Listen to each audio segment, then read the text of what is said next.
Hello, good morning students. हम लोग antenna के बारे में अध्ययन कर रहे थे। एंटीना का उपयोग कहाँ किया जाता है। एंटीना का उपयोग किसी सिग्नल को रिसीव करने और ट्रांसमिशन करने के लिए किया जाता है। एंटीना कई प्रकार के होते हैं। कुछ एंटीना ऐसे होते हैं जो सिग्नल का चारों दिशाओं में ट्रांसमिशन करते हैं, और कुछ होते हैं जो एक ही दिशा में सिग्नल को ट्रांसमिट करते हैं।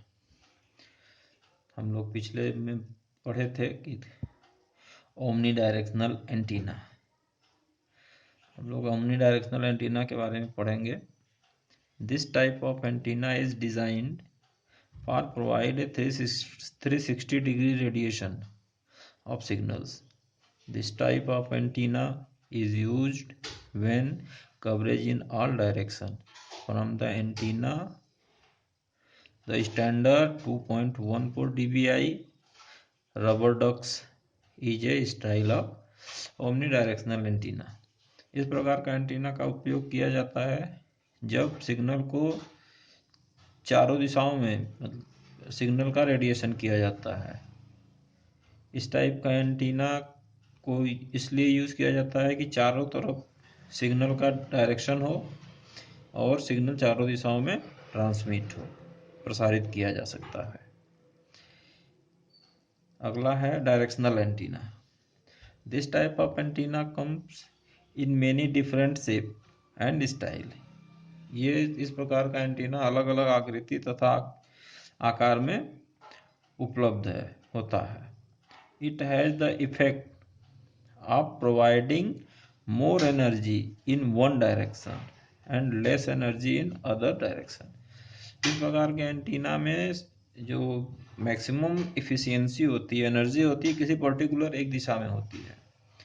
एक दिशा में इसका इफोर्ट ज़्यादा होता है, बाद बाकी तीन दिशाओं में इसका इफोर्ट कम होता है।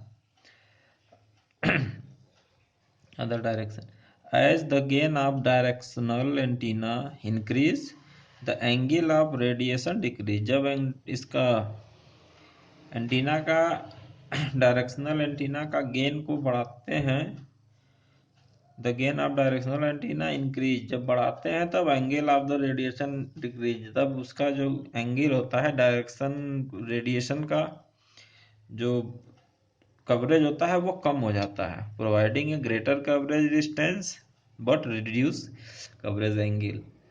डिस्टेंस तो बढ़ जाता है, दूरी बढ़ जाता है, सिग्नल ज़्यादा दूर तक कवर करने लगता है, लेकिन उसका जो क्षेत्र है, एरिया है, वो कम हो जाता है। आगे हम लोग यागी एंटीना।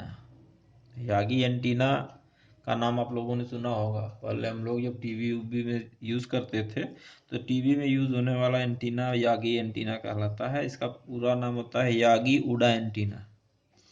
इसके पीछे भी कारण है कि दो वैज्ञानिक थे, उन्होंने इसका खोज किया था, इसलिए दोनों वैज्ञानिक के नाम पे यागी उडा एंटीना रखा गया। Yagi antenna sometime called Uda antenna. इसको यागी एंटीना को उडा एंटीना भी कहते हैं।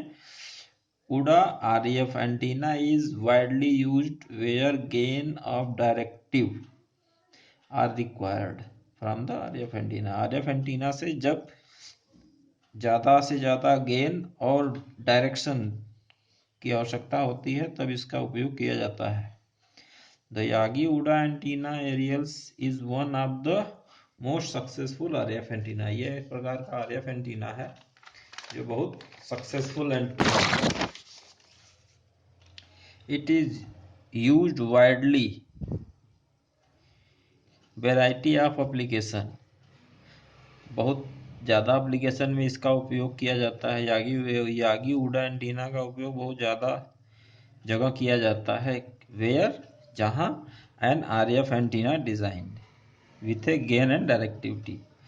जहाँ गेन और डायरेक्टिव की आवश्यकता होती है वहाँ यागी उडा एंटीना का उपयोग बहुत ज़्यादा एप्लीकेशनों में किया जाता है।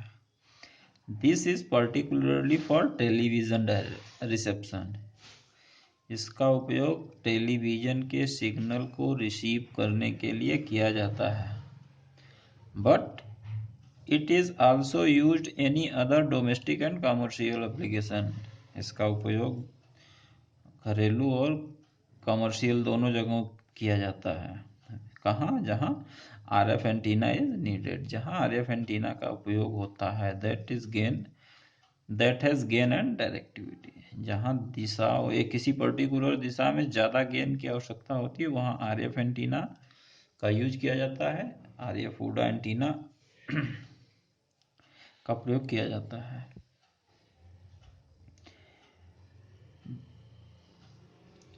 अभी हमने बताया कि दो वैज्ञानिकों ने इसका खोज किया था, इसलिए इसको यागी उडा एंटीना कहते हैं, जिसका नाम था Hidetsugu Yagi and Shintaro Uda. It is mainly three part: reflector, director, driving element and dipole। आगे इसके बारे में विस्तृत जानकारी लेंगे। धन्यवाद।